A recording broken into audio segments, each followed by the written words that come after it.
اعوذ باللہ من الشیطان الرجیم بسم اللہ الرحمن الرحیم۔ حضرات محترم، سب سے پہلے تو تمام عاشقان رسول کو، حضور علیہ الصلوۃ والسلام کے غلاموں کو بہت بہت مبارک ہو کہ ربیع الاول شریف کا چاند نظر آ گیا ہے۔ اب انشاءاللہ یہ ربیع الاول شریف کے اندر بہت ساری جگہ پہ میلاد شریف ہوں گے اور وہاں شرکت کا موقع بھی ملے گا اور علماء کرام کی زیارت کرنے کا موقع بھی ملے گا، اور ساتھ ساتھ حضور علیہ الصلوۃ والسلام کی سیرت، آپ کا اسوہ حسنہ، اس کے مطابق بھی ہمیں سننے کو بہت سارے بیانات اور خطابات ملیں گے، اور ایک ایسے خوشی کے لمحات ہوتے ہیں ربیع الاول کا جب دن یہ مہینہ آتا ہے، اور جو جلوس ہوتے ہیں، جو بیانات ہیں، وہ سن کر، اور خاص طور پر جو 12 ربیع الاول کو حضور علیہ الصلوۃ والسلام کا جو ولادت کا دن آتا ہے، تو اس میں ایمان تازہ ہو جاتا ہے، اور عاشقان رسول جو ہے ان کے اندر ایک خوشی کی لہر دوڑ جاتی ہے، اور گھروں کے اندر حضور علیہ الصلوۃ والسلام کا میلاد منانا اور گھروں کو سجانا، جھنڈیاں لگانا اور بتیاں لگانا، اور گھر گھر حضور علیہ الصلوۃ والسلام کا میلاد اور اس کے تذکرے، اور ایک بہت خوبصورت سا سما ہوتا ہے، ایمان پرور اور ایمان کو تازہ کرنے والا اور روح کو تازہ کرنے والا۔ اللہ تعالیٰ سے دعا ہے کہ اللہ تعالیٰ ہم سب کو گھر گھر میلاد کرنے کی توفیق عطا فرمائے۔ کیوں نہ اپنے محبوب کا ذکر کریں اور آپ کی آمد کے تذکرے کریں، آپ کے میلاد کا ذکر خیر ہو، اور میلاد منانا اللہ کا حکم ہے۔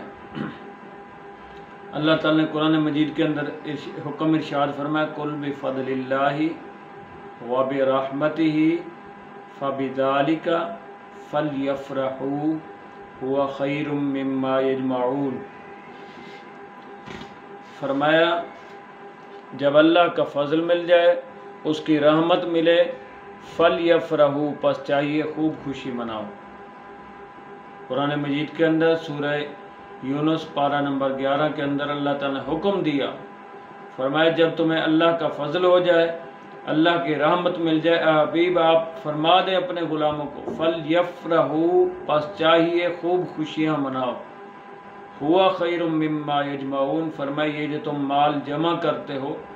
اس سے کہیں زیادہ بہتر ہے کہ تم میرے محبوب کی آمد پر خرچ کرو، لٹا دو۔ حضرت حسن بصری رضی اللہ تعالیٰ عنہ، جو مولا علی رضی اللہ عنہ کے خلیفہ ہیں، وہ فرماتے ہیں اگر میرے پاس احد پہاڑ کے برابر بھی سونا ہو،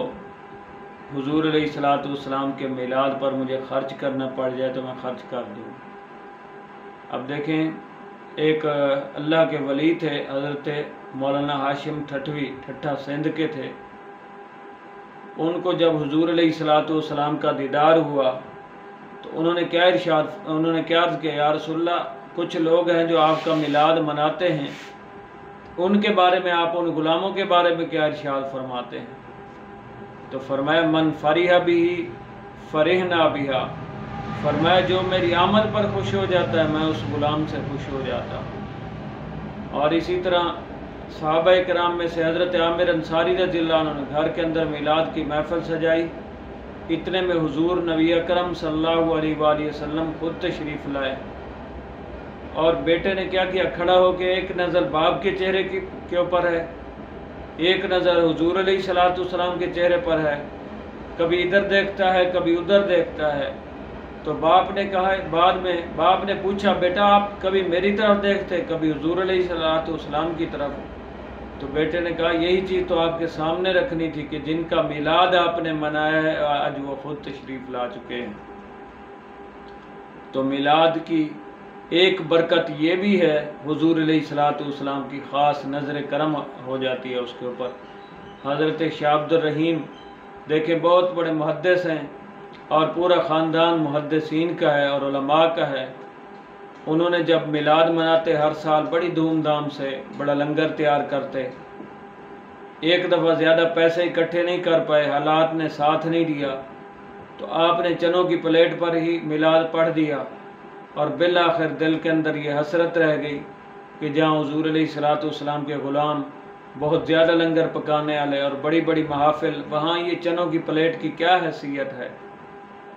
تو حضور علیہ السلام رات کو خواب کے اندر حضور علیہ السلام کا دیدار ہوا، اور آپ اس چنوں کی پلیٹ کو سامنے رکھ کے اس لنگر کو دیکھ کے آپ خوش ہو رہے ہیں، گویا کہ آپ نے اس چیز کو پسند فرمایا۔ تو اس لیے اس چیز کو سامنے رکھتے ہوئے یہ بھی دیکھنا چاہیے حالات جیسے